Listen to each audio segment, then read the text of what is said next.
When it comes to healing concussions, there's three main areas that we need to look at. There's, of course, the physical, healing the physical part.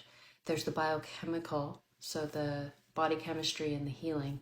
And there's the psychological um, trauma piece.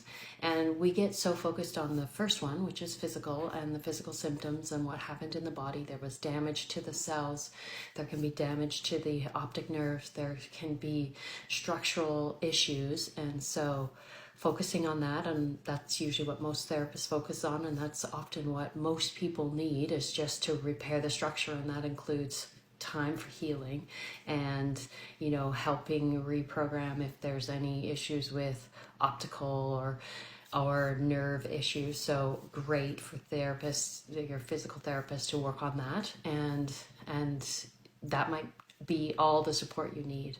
But for a lot of people, we get into the biochemical, which is like the actual processes in your body and how they need to be supporting the healing. So if you're not fully healthy, if you have digestive issues or the nutrition in your body is not supporting healing, that's a huge area to start looking at if your healing is not happening as quickly as you think it should. So a lot of people start getting results when they move into an anti-inflammatory diet, keto diet, supporting the healing process.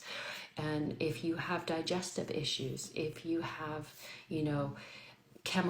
biochemical stuff in your body that's inhibiting healing, that's a big area to really start looking at, especially if your healing journey isn't progressing. So supporting the actual healing of the structures in your body is another huge area to look at when you're looking at healing. So there's the physical components, but supporting those physical healing processes is the biochemical pieces in your body. And that goes right down to your immune system, if it's being challenged by sicknesses or any other stresses to the immune system. It's the digestive system, the gut-brain connection, huge to look at. And then nutrition and what you're feeding your body. And also, like I said, these inflammatory factors when you're talking about healing brain cells that have been damaged by the sheer force of a concussion. And the third piece, which doesn't get talked about enough, I don't know if there's enough studies on it yet, but in my own experience and my practice, noticing, working with people, there's the trauma piece that needs to be addressed with a lot of concussion. And sometimes old traumas are brought up with the impacts, and maybe those parts of the brain are awakened. It seems like if there has been some childhood trauma, or there was trauma from the accident, or there's trauma surrounding how even the concussion is affecting our lives, it affects healing too. And sometimes in these long-term concussions, spending time with a counselor and a psychologist doing trauma work around maybe these childhood traumas, or maybe the trauma around the accident or anything in between, that's been kind of amplified or opened from the concussion, ends up being a really key part of your healing for the concussion.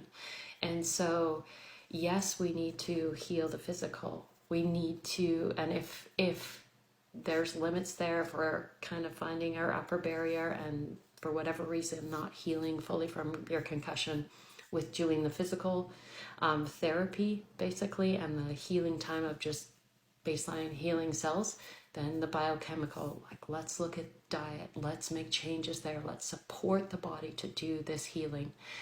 And third is this piece that a lot of people get really uncomfortable with, but it is part of the healing journey. And especially when we're talking nervous system and these patterns, these neural patterns that an extreme stress that's gone through the body can awaken, you gotta look at these old trauma patterns. There's healing and that's needed, and maybe this experience woke it up for you, and instead of avoiding it, it's time to look at it. So it's a harder subject to talk about with clients, but especially when you're coming to an upper limit on the healing journey, and there seems to be a barrier, looking at and finding a really supportive counselor to really talk through these things can be the next step in your healing, and can be the key to unlock your body's process to fully heal from this brain injury. So I wanted to talk about it here. I've been looking for studies that kind of attach like childhood trauma to our tendency towards long-term concussion symptoms, because that correlation is showing up in my practice. And I would love to hear if anyone wants to share, or if there's studies around this. I find it very fascinating, and also it could be very supportive if someone's feeling really stuck in and their body's not responding to treatment. Is just being able to look at these trauma issues and childhood issues, whatever needs to be looked at, so that we can fully heal.